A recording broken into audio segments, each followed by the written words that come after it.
Hey dudes, this is Juliana Donald, Jenny in the Muppets Take Manhattan, and you're listening to Tommy Throwback Kovac on Splat from the Past.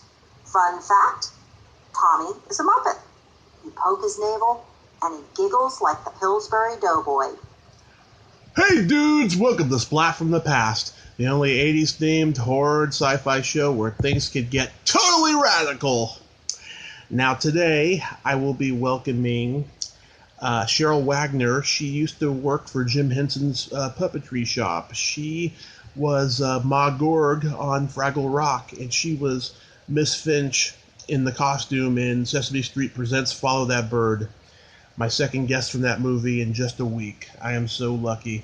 I'm having her on the show today to talk about all that stuff, talk about Jim Henson's legacy. She also did The Big Comfy Couch and Beau on the Go. And I talked to her yesterday on the phone. She's very interesting. Oh, and she also did Today's Special, which is so underrated. I remember watching that as a kid. And it's going to be a pretty good interview. So yeah, here is my interview with Cheryl Wagner. Why, hello. Hey, Cheryl. Welcome to the show. How are you today? Oh, great. It's been a beautiful sunny day here. It's summer, and just poured myself a nice ice-cold kombucha. Why am I not surprised? Yes, today it's been hot, but it's also been a little bit of windy as well. Is that unusual there? Well, I mean, we do have days where it's just so windy it just won't stop, but today it's very mild compared to usual days. You're turning into what we call a maritimer, someone who lives on the east coast of Canada, where everybody just talks weather all the time, and we have a joke, if you don't like our weather, come back in 15 minutes. Yeah, that's good. Yeah. But today's been steady, sunny, with a beautiful breeze, so it was hot but breezy, so fresh, so it's been a lovely day, and I'm happy to finish the week speaking with you, Tommy. Oh, thank you so much. That's very nice. Yeah, this is such a great honor. Thank you for taking the time today. Oh, well, hey. We're just folks, aren't we? Oh, yes. Yeah. So, going back in time, did you gravitate toward puppetry and performing early on in your childhood? Well, that's an interesting question because I came from... Let's see, how can I tell you this? Let's see. I was a very bookish girl, and I had glasses, and I was cross-eyed, and very quiet. But when I was in grade 4 or something, I think it was grade 4, for some reason they allowed us to make up skits, and I made up a skit called The Clumsy Ballerina, and I got laughs, right? I got laughs and I loved it, and they practically had to get a hook to get me off stage. And here's the kind of sad truth. My mother was embarrassed by it, and I realized my mother was embarrassed by it. And so I just went further inside. Mm-hmm. Okay? And here's a very positive true story is that I became very, very shy and inward, and puppetry actually pulled me out of that. When we first started doing puppet shows way back when, my then husband and I started a little puppet company here on PEI, Prince Edward Island, on the east coast of Canada. We were originally from Toronto, and we had recently graduated from university and gotten a broken down red Volvo with fake license plates on it. Yeah.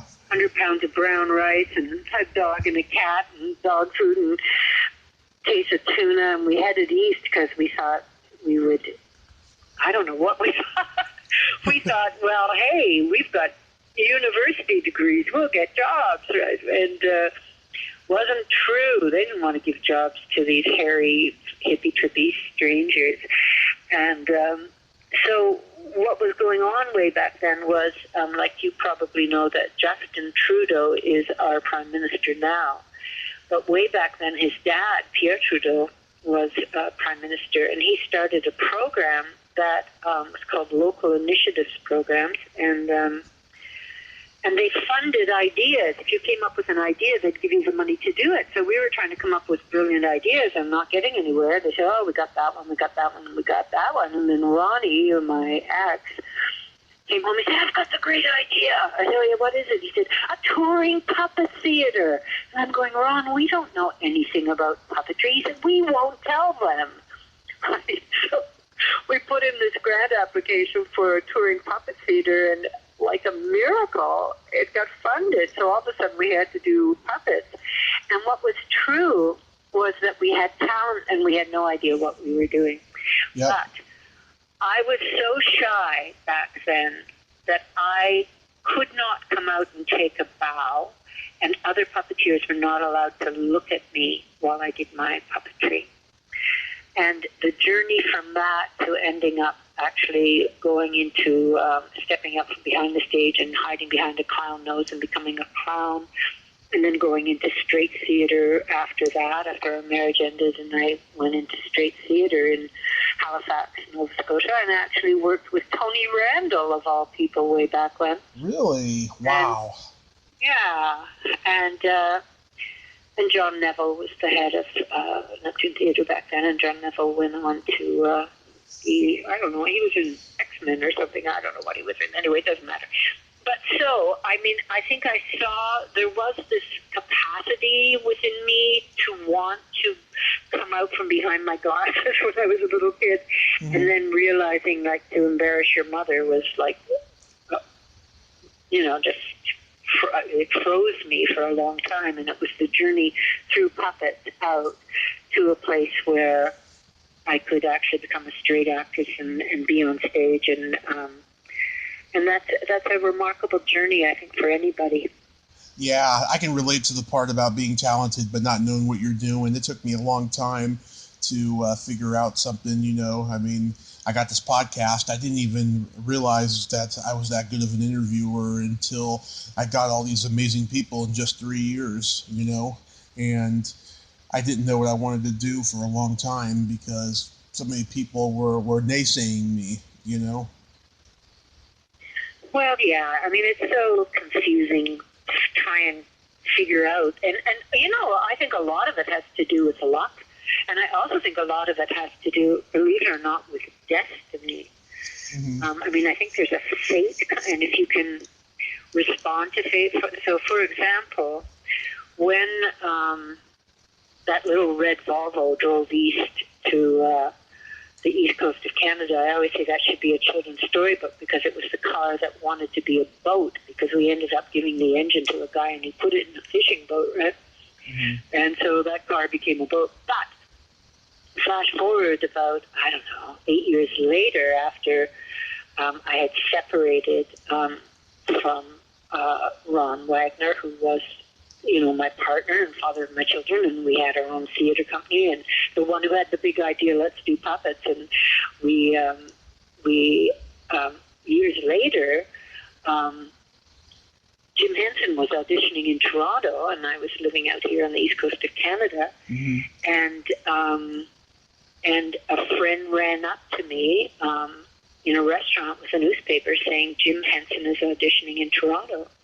And 5 minutes before that, literally, I was in a very personal negotiation with the new man in my life, and I was saying, I think because we have children, we need to make a commitment.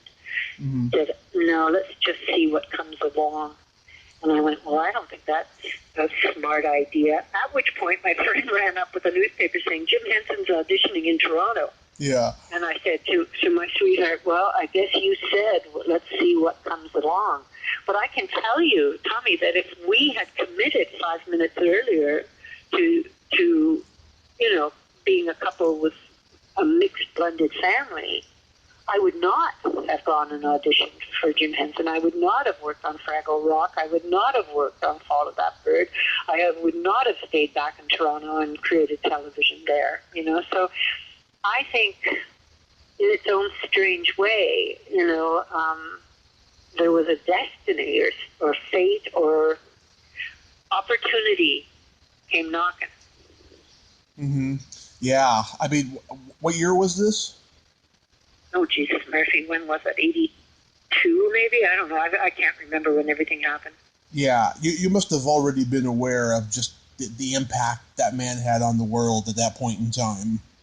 Oh, my heart. He was the king of the world. And when I was still doing puppet shows here on Prince Edward Island, what happened was when I said we didn't know what we were doing, right? Yeah. Well, a woman came to see us perform because she had come up.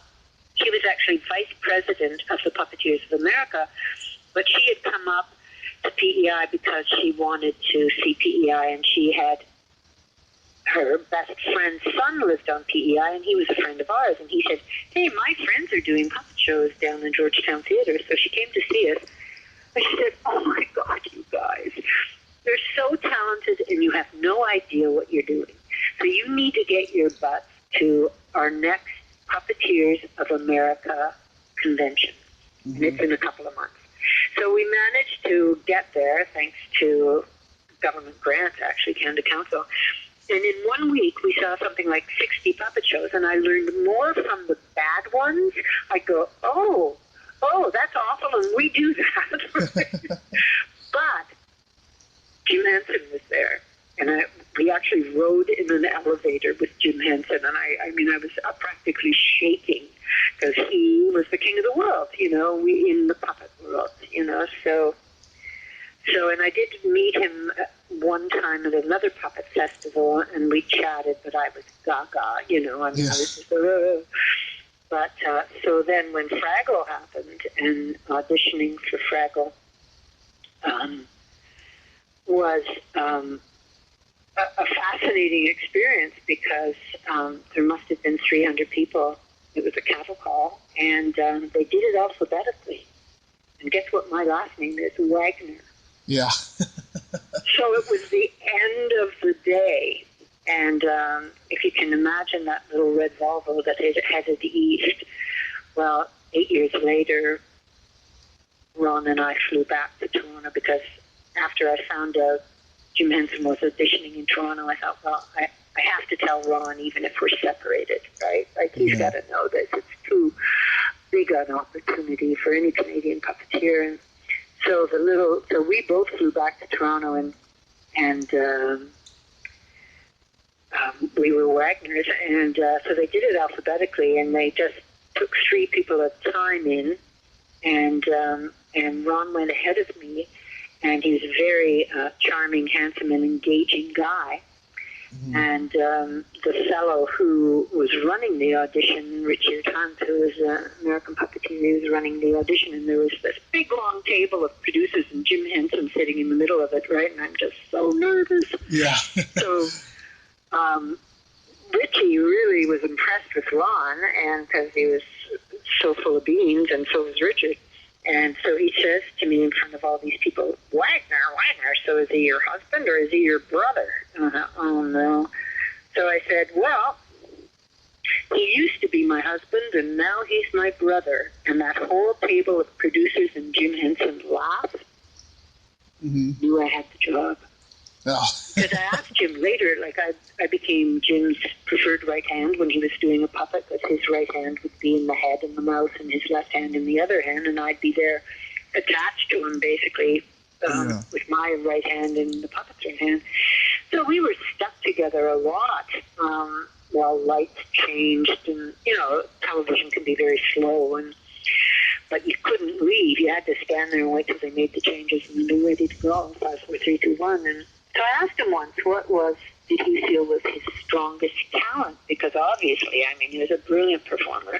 He was a very visual director and loved movement with the camera and everything. And he said, putting together the right team. And that's a producer's comment, but it's true. And when I grew up, years later, I became a television producer, and I never forgot he said that. Right, because the team is everything. And I think in that moment, in that audition, when I managed to take an embarrassing moment and make it a funny moment, and everyone wasn't uncomfortable, he saw I would be a good team member. besides being, a good enough puppeteer. Yeah. Yeah. So you played Ma Gorg and Lou Fraggle on Fraggle Rock. I watched that show on HBO every day when I was a kid, every week until I was about 7, and then they stopped showing it on HBO. Looking back now that I'm older, it seems that Jim wanted to do a show that was environmentally conscious and far removed from Sesame Street or the Muppet Show. He was a guy who liked to do versatility and never repeat himself, it seems. Well, he was also very, he was visionary. I mean, what Fraggle Rock was about was the fact that we are all interdependent, whether we know it or not. Mm-hmm. And the doozers don't know the Fraggles are growing the wadishes, for them to build things out of them. But the interconnectedness, it was very much about our dependence on, our interdependence on each other. And that was a very noble endeavor. I mean, let's face it, and it was really special. I don't even remember Lou Fraggle. I mean, basically I did right hand, or left hand. I was the left hand of the trash heap. There were 3 of us under there. Yeah. I was the left hand, Trish was the right hand, and Jerry Nelson was in the middle, doing Marjorie the all-knowing, right? Yeah. But in terms of Ma Gorg, I was not inside the costume. I was sitting at a table with my hand in a kind of mitt that would radio control the mouth, and a toggle switch that would move the eyes up and down. And then Trish Sleeper was inside the costume, and really hard work because it was hot and heavy. But I didn't originate it. It was someone else did, Myra. And if you get time for a funny story about how I ended up doing Ma Gorg. Oh, yeah. Go right ahead. Okay. So I think it was maybe season 2 of Fraggle. I'm not sure. I lost track. But I was a single mom living in Toronto, mm-hmm. working on Fraggle, and it was kind of the perfect job because we would work 3 days a week, and that allowed me to, still take care of the home fires and the kids and all that. And anyway, one night before, I think we worked Wednesday, Thursday, Friday. And so Tuesday night I'm at my girlfriend's house, and she decides to do the tarot cards for me. And I'm kind of like, yeah, all right, okay, sure. I wasn't into it because she wanted to do my tarot. And so she did, and she said, the final card was some card. She says, oh, Cheryl, this is Queen of the World. This means you can have anything you want. I said, oh, wow, anything I want. That sounds great. Okay. So anyway, the next day I go to work, and I'm sitting in the green room, and the PA comes down and says, the producers want to see you upstairs. Oh, no. I'm getting tanned. I need this job so bad. This is so awful. Oh, gosh, what's going to happen?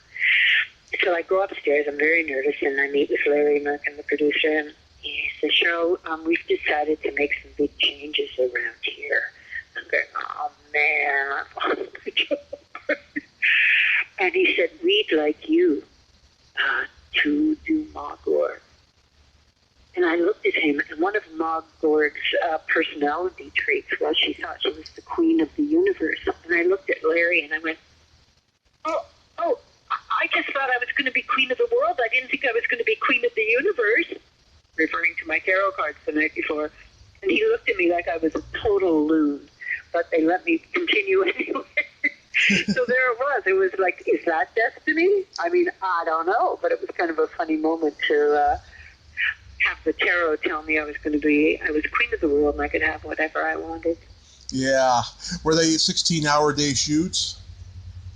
Sometimes, like Friday nights, we went until it was done. It could be 4 o'clock in the morning. Mostly it was Fridays that were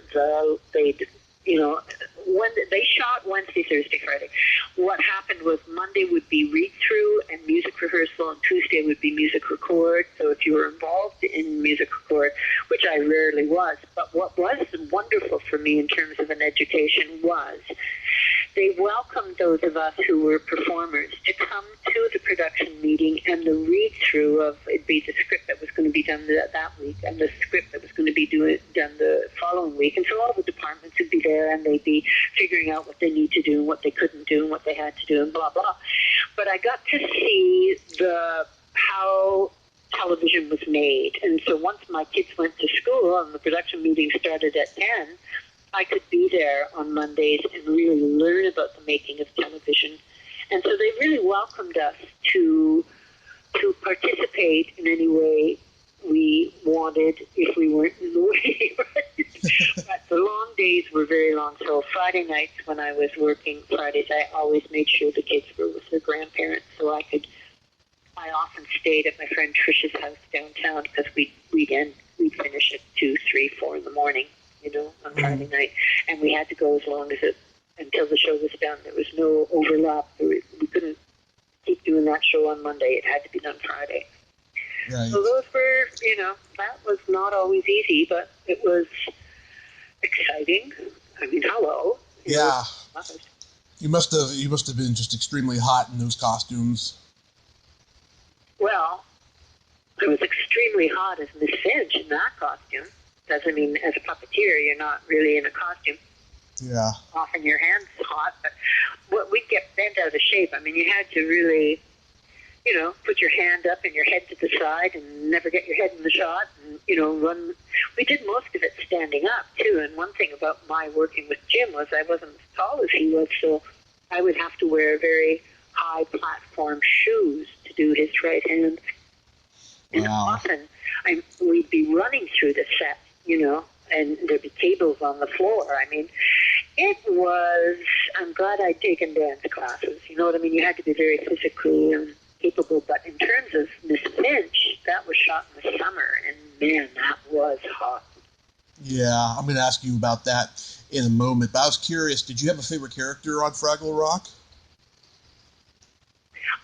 Well, I loved Boober for just being, just so boobery. But I really loved working, doing a right hand for Moki with Kathy Mullen. And I really learned a lot from her and with her. But I ended up having a real affection for the doozers, the little guys. Those little. Love them. They were hard to manipulate, though, because they were rod puppets often. And what was true was that a lot of the mechanisms were still being created, improved, developed in the shop. So it wasn't easy working those and making them look half decent. They were challenging, and I never felt really confident doing a doozer ever. Yeah. That was hard. And I hadn't done that kind of puppetry. I'd always done a Muppet-style puppets, with your hand in a moving mouth kind of thing. Yeah, I loved them. They were some of my favorites. I also loved Uncle Traveling Matt. He's always getting tossed around. Yeah, and the silly people. And it was wonderful to work with Jerry Parks, who played Doc, and oh yeah, I love Sprocket. Sprocket. And, yeah. I remember the one where Sprocket's like stuck in the hole, and because he was trying to get out. And Gobo starts singing the song "Count on Me." I remember that one. Oh wow! Well, I dearly loved Jerry Nelson, who played Gobo, and he was a very sweet man. But he could be cranky and cantankerous, and it wasn't always fun to be under the that man, Marjorie the All-Knowing, the trash heap with him, because he was a very simple, or basically a kind of rudimentary puppet, but difficult because it was heavy and it was a big stick holding up the head and a little trigger thing moving his mouth. And he didn't like doing it, but he did a great job. We all loved that character, Marjorie the All-Knowing. Yeah. And then there was Philo and Grunge, those little guys at the front of Marjorie. Do you remember them? Yeah. Yeah, they were funny. Jerry Nelson, too, he went through a lot of stuff with his daughter. He sure did. It was very heartbreaking. Yeah, it's very, very sad. But she fought long and hard with it. at least. Yes, she did. And then he married Jan, and they were very, very happy. I mean, his life really, the last 15 years of his life, I think there was lots of joy. And he loved being on Cape Cod. Like every summer they'd go to Cape Cod. He had a place in the Cape, and he'd play music there. And he was so musical. And so, yeah, but he got, like, I don't know if it was emphysema or what, but very difficult breathing. Like he had to have, like we had I don't know what year it was, but we had a Fraggle reunion, and Jerry phoned in, but he couldn't come because he was attached to an oxygen tank he had to drag around with him, which is such a drag because he was such a lively, fun guy, you know? Yeah. Do you know if Jim ever tried to make a movie of Fraggle Rock? I don't know that, but I don't think he did. I mean, I never heard anyone discuss it, but I don't think that he had so many other plans on the go, and I didn't know of anything about a Fraggle movie. I mean, it would have been so limited because of, where they were at and everything, But, I mean, he did, movies for all of his other TV projects. It would have been interesting to see a Fraggle Rock movie, But, yeah, I think like when you think of the Dark Crystal and Labyrinth, I mean, the kind of visual scope of those was much greater. Well, I don't know. I mean, a Fraggle movie might have been fun, but it didn't happen. Mm-hmm.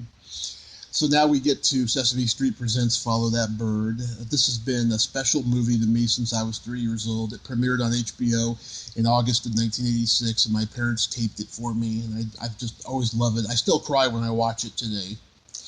And Aww. yeah. Oh, sweet. I'm 37, I still cry. It's interesting. I hadn't seen it for a long time, and I recently was involved in running a small film festival here in Prince Edward Island, and we did a free family matinee just so people could come who didn't, necessarily want to pay a fortune and bringing 10 kids to a film, film.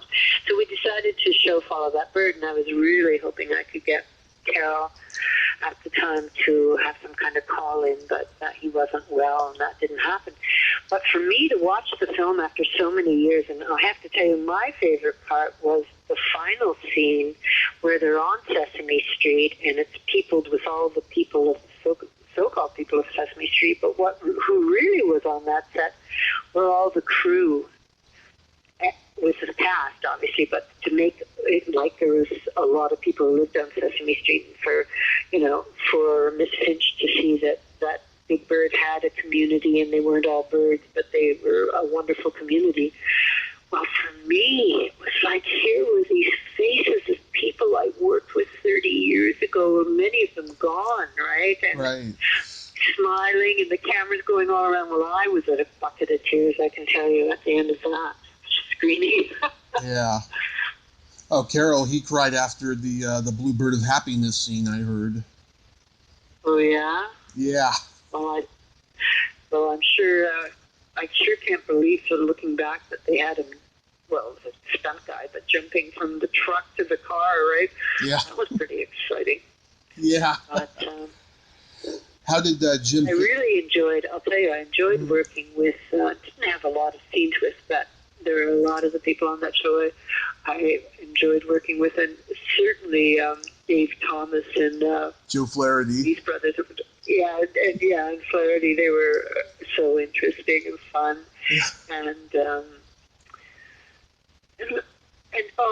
Sandra Bernhardt was an angel. She was a doll. I mean, you think, I'd seen her on things and thought she'd be like kind of rough-edged or something. She couldn't have been nicer. I mean, she came to the rap party. She was just a very personable person. And wow.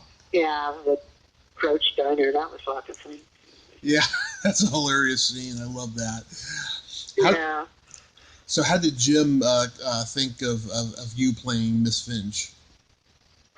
Well, he recommended me to Ken Kovac. The director, I had to audition.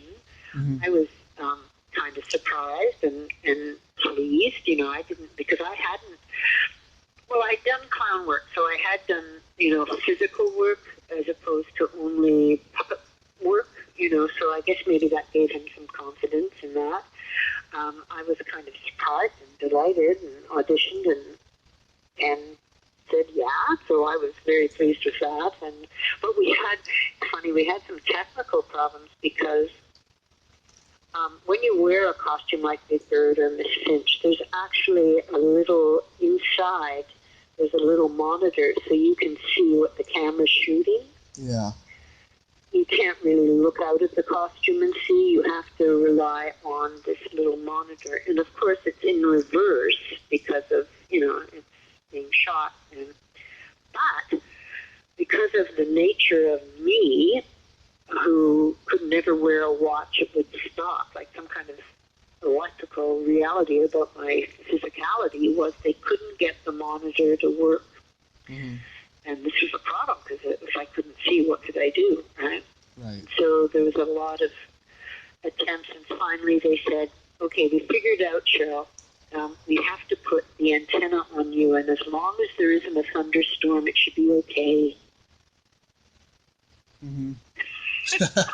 Can you imagine? It took me a moment. At that point, I'm just going, let's just do it, like I hope there's no thunderstorm, and I hope I don't get electrocuted here, but anyway, yeah. We got the monitor to work so I could see inside the costume. Yeah. Is it true that you were also the original voice before Sally Kellerman? Oh, this was my heartbreak. I didn't know enough to negotiate voice. I just trusted, I was mic'd, everything. So we went down to New York City for the debut screening in New York. Trish Leeper and I went down and we stayed with Jess and Sherry, the kids who did the Dodos. Yeah. Their family, wonderful family, right? And so we got to the theater and one of the producers was there and he said, Cheryl, I need to speak with you. And I went, yes. He said, you aren't given credit as Miss Finch, Sally Kellerman is, and she wants you to know she did exactly what you did. She just copied your voicing. Well, she didn't have a lot of choice because she had to copy my lip sync. But I was devastated because I didn't know about it. No one had told me. So that was a big adjustment and a big lesson. Like, get a good showbiz lawyer to negotiate your contract, right? I was a bit of a newbie to all that, So There you go. Yeah, I just think it's a special movie, and as I told you on the phone yesterday, I talked to Alison Court last week, she loves being recognized for this movie, and she sees the impact that it's had. Oh, and she did such a great job, too. I mean, she is so roofy. I think she was 10, but she was always very petite, so she looked 7, and she's just a stellar pro as a performer, Alison Court. Yeah, she's very, very talented. Mm. And during that time, you were also on Today's Special. I used to watch that, too. You did? Yeah. Oh, good grief. Yeah, I was on Today's Special. I was Mrs. Pennypacker. Pennypacker, yeah, it was a silly, fun show. I enjoyed it very much. And in fact, Nina Keogh, who built all those puppets and played Muffy Mouse, is a very dear friend of mine, and we're on Facebook all the time. I've been trying to get her for like 3 years. Oh, she won't. Well, I'll let her know I talked to you. How's that? Oh, that'd be great. Yeah, I don't know if she's even read my messages, but that happens sometimes. Sometimes the messages go to the spam filter. Oh, that can happen. And she's moved a bit in the last few years. She's been all over the place, but she's back in Toronto, and she's as bright. She's so much fun, Nina. She was always kind of get me in trouble and set. She's just very mischievous. Ooh, I love mischievous. I think we'd get along great. Yeah. She's a very special and creative talent. She does a puppet now called Dr. Beryl Freud, who's like a Freudian analyst, and it's very adult and very piercing, how shall we say? Yeah. Going right to the heart of stuff, and she loves stuff like that. She's such a Scorpio. Yeah, her and I have a mutual friend on Facebook, the Canadian actress Lynn Griffin, and Oh, yeah. yeah, and Lynn and I are very good friends. We've done several podcasts. Every time I ask her to come on, she's there, and we can get pretty politically incorrect on here. So I get the continuity of the mischievousness of Nina. Yeah, she's just too much fun. She just loves fun, and she makes sure it happens. So there you go. Yeah. So what are your memories from that show, though? I always thought it was a very underrated family show. Well, it was an interesting show to work on. I mean, I wasn't there in every episode. I mean, I was just a kind of recurring character, right? Mm-hmm. Mrs. Pennypacker, and it was very well organized. A lot of Fraggle was sort of flying by the seat of your pants. It was surprising, winging it, right? And Yeah.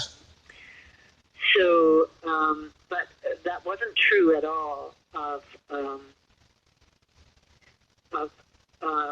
today's special. And so one of the things that was true is I had to sing, and I'm not a singer. Right? That was daunting for me, and but they provided you with, the tapes and go into that studio and nail it, so, but it was fun, and certainly Jeff Hislop, who was played the mannequin who comes to life, and Marine Virgin. I mean, they were such pros and they were so good at what they did. So I enjoyed being on that set. It was a different set than being on the scope of a Fraggle, right? Yeah. It was much more personal, but it was really excellent. I mean, they were determined to do something of excellence, and I think they did. And I think it was very well appreciated in the States. It showed in the States somewhere. I don't know where it showed that. It was on. I watched it on Nickelodeon when I was a kid. There you go. It would be on early in the morning with another show called Pinwheel, which I believe was a descendant from the Electric Company. I don't know that show. Yeah. Oh, yeah. The Electric Company was a show that Bill Cosby was on in the 70s, which I dread saying that name for obvious reasons. Let's not even go there. Okay. Yeah. Let's forget about him. Well, I will tell you this: Morgan Freeman was on there as one of his first acting jobs. There you go. You never know where people are going to start. It's fun. Right? Yeah. We all had to start somewhere. Yeah.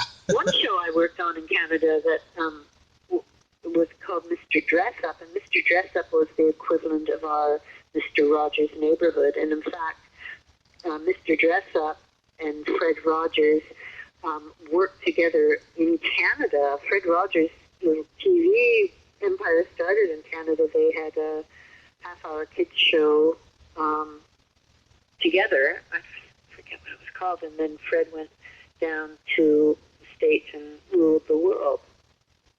Wow. But Mr. Dress Up had that same kind of inclusion of the child and speaking directly to the child through the camera and no fourth wall, and just very sweet and good and decent.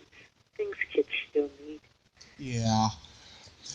Now with the big comfy couch, I must confess, I'm not familiar with this show, and I looked and saw that Allison was on it, and had I known, I would have brought it up.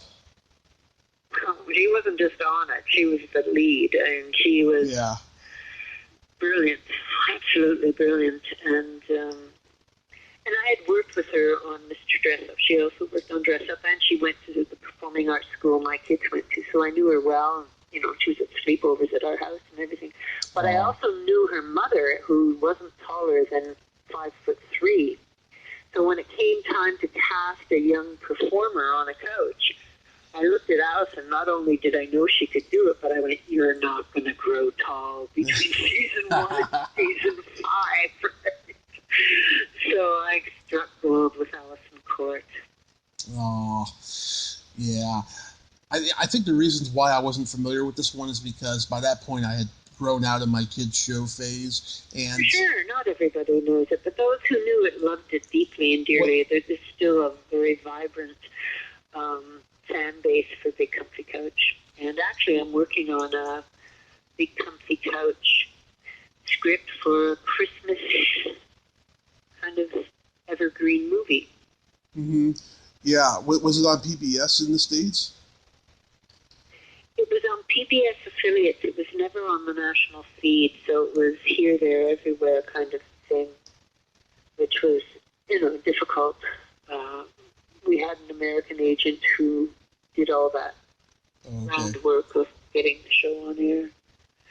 Nice. But it is. We did 100 episodes of Big Comfy Couch, and it's one of the few Canadian children's television shows that saw total ROI, total return on investment, that we made all the money back that was invested in it, which is extraordinary. It was because of merchandise, because of dolls. Mm-hmm. And then you did a cartoon show called Bo on the Go. Yeah, I moved back to the Maritimes and worked in Halifax and developed 2 shows with them. One was Poco, and the other is Bo on the Go. And Poco was stop motion animation, which was really fascinating to work in. Really fascinating. And if I were 4 years old, that would be all I'd want to watch. Things are coming alive, like that. And then Bo on the Go was CG. But and it was about energy and motion, Bo on the Go, and adventure. So I've had quite an interesting journey in children's entertainment, I must say. I enjoyed it a lot. And I have to say, working in live theater as a clown really, really informed me about, and being a mother, but mostly like working, not hiding behind the puppet stage, but actually being out there and being with the children and seeing them and having them see me. And there's something very special about clowning, which is, well, E.E. Cummings described a clown as totally alert and miraculously whole. And fine clowns are that. And what children see is that you, as a clown, the clown understands the world children inhabit. And often adults are lost in thought and have no appreciation, understanding, or even compassion for how a child feels and sees and what they are experiencing. The adults are up there yakking away and not getting it, and the clown gets it. So for many children, a clown is very, very special, and at times it was heartbreaking when kids would reveal to me that they needed to share. But that work really informed my ability to go forward and create children's television. Yeah. When COVID isn't going on, are you still creating, or did you retire? Well, I'm at a whole different phase of it all. Like, I just spent 5 years running a film festival, which was really trying to promote local storytelling on screen, whether it was web series, television, or film. And we are a very small place here and didn't have a lot of resources. So anyone who was making film was doing it with passion, and I wanted to do everything I could to help them tell their stories for the world and for each other. But now it was daunting to run a film festival on a shoestring and no staff. Basically, I had one staff member, and it was a big job. So, and I'm glad I did it, because it really, the film industry here, the sector, I mean, we're small, but we're mighty kind of thing, and some incredible talent here doing wondrous work. But now I want to get back to writing. And so that's what I'm doing right now. It's writing, and then I would produce, but I wouldn't perform. It's a much different time in general from when you started. I mean, I don't even know how family entertainment... Yeah, I don't even know how family entertainment gets distributed today, because I don't have kids, and unfortunately I don't get to see my nephews and nieces very often, but I can imagine that it's being streamed like everything else. Yeah, I mean, I'm out of the loop in terms of the mechanics Big Comfy Couch, I have a partner in Couch, and they're a big company that would take care of all of that. Like, I don't have to do that. What I have to do is the creative side. There's Pixar, Disney. I like doing. That's the part I like. The business part was never my forte, but I had to do that. But now I don't. Yeah, it's Pixar, Disney-oriented stuff. That's really popular. I know that, but far Saturday. Oh yeah, that's the big stuff. But there's room for the other voices, I hope. I hope so. Yeah. And this is the 30th anniversary since Jim passed away. Do you remember how you found out? Oh yeah, I remember. I was working on Mr. Dress Up, actually, performing a puppeteer on that show. But I was also, I mean, I think I can't remember how that all went. But I was also producing Big Comfy Couch, so I was very kind of busy.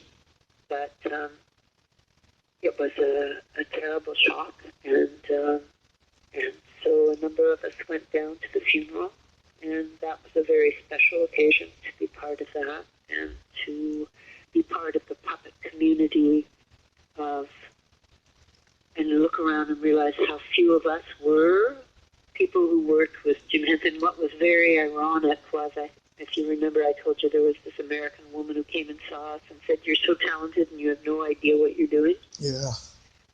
Allie Lou Curtin, and she was vice president of Puppeteers of America. Well, she spoke at the funeral, and so I went up and said hello, and it was like, wow, look what happened in, I don't know how long it was, 10 years maybe max, I don't even know if it was that long, but she found me in PEI in a little theater doing bad puppetry, and there I was, one of the handful of Muppet puppeteers, people who worked with Jim at that St. John's Cathedral or whatever it was. It was very special to be there. And Carrie Belafonte was there and sang, and I mean, your hair just stood on end. It was amazing.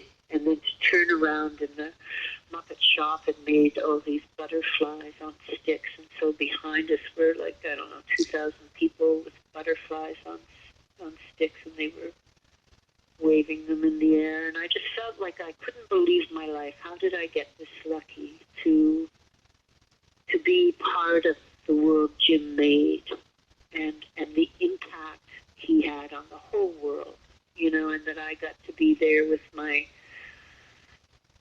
nose in his armpit, basically doing, you know, his right hand, but to learn from him and to be in the world. There was a moment in Follow That Bird I'll never forget where I was in my Miss Finch costume, but we were waiting for lighting or something, and I'm sitting in the truck.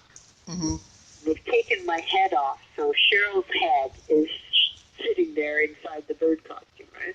Yeah. And we're just waiting for whatever they're changing. And Kermit, the scene is Miss Finch and Kermit. And so Kermit's right outside the window, right at the truck, and I'm sitting there, Cheryl, in a bird costume, but with my bare head showing. And Jim starts goofing around with me. I mean, Kermit starts goofing around with me, and I start goofing around with Kermit.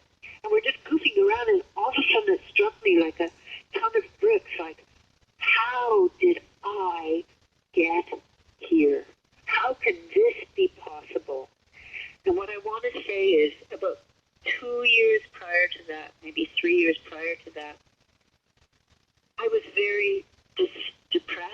My marriage was ending. I had 2 children. I had no idea what was I going to do. I'd always worked with my husband in theater, and I was so afraid, and I couldn't imagine what was ahead. And this moment of sitting there with Kermit the Frog making jokes with Cheryl and realizing, like, you should never give up. You have no idea what's ahead of you. Yeah. And it was really important for me in that moment to think, I don't know how this could happen, but it has. And so my message is, you never know what's ahead. Yes. It could be really, really wonderful, you know? Oh, I hope it is. Very well said, Cheryl. That is just wonderful. Thank you so much for coming on today. Well, I've enjoyed it, Tommy, and I wish you well. Thank you so much. I wish you well as well. Okay, we did it. Yeah. Okay. All the best. Yes, stay safe because we need you, and have a wonderful rest of your day, which is going to be night now. Oh, no, it's still light out, and I've got my ice-cold kombucha to enjoy. Enjoy. Okay, thank you, dear. Bye-bye. Okay, bye-bye. Well, there you have it. Cheryl Wagner. Ain't she a sweetheart? Oh, what a lovely lady, and great stories she's got about the pride of working with Jim Henson. If you like this video, everyone, please subscribe to my YouTube channel. Add me as a friend on Facebook. Join my Tommy Kovac comedian page on Facebook. Follow me on Twitter and Instagram and all that fun stuff. Well, that's all the time we have this week on Splat from the Past. Until next time, this is Tommy Throwback Kovac saying, there's no shame in living in the past, because the present sucks. Later, dudes.